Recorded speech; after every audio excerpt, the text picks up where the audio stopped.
بسم اللہ الرحمن الرحیم۔ شب معراج سرکار دو عالم جب فرشتوں کی جرمٹ میں عالم ملکوت کی سیر فرماتے ہوئے جنت الفردوس میں تشریف لے گئے تو ایک جگہ سرکار دو عالم نے ایک حور کو رنج و غم میں مبتلا دیکھا اور حضرت جبرائیل علیہ السلام سے فرمایا، یہ حور کیوں رو رہی ہے؟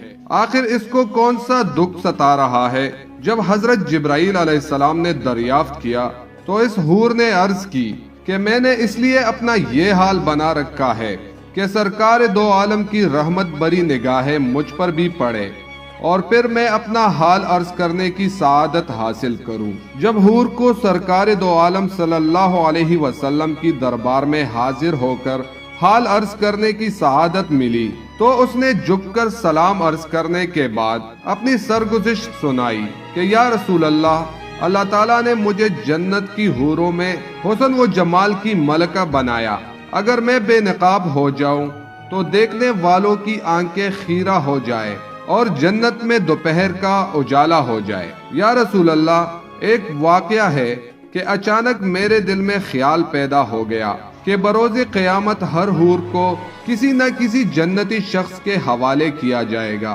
میرا بھی کوئی ضرور ساتھی ہوگا۔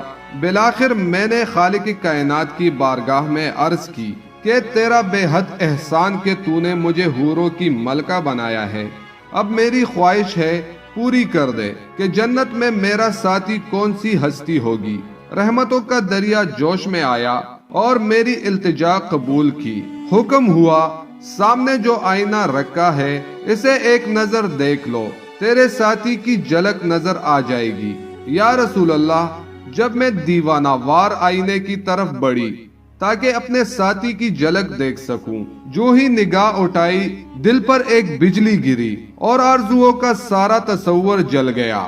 اس وقت سے آج تک میں بے چین ہوں اور اس غم کی وجہ سے رو رہی ہوں کہ سیاہ فام کے ساتھ میرا کیوں جوڑا بنایا گیا اور میں کس طرح دائمی زندگی اس کے ہمراہ بسر کروں گی، جبکہ اس کا تصور ہی میرے لیے وحشتناک ہے۔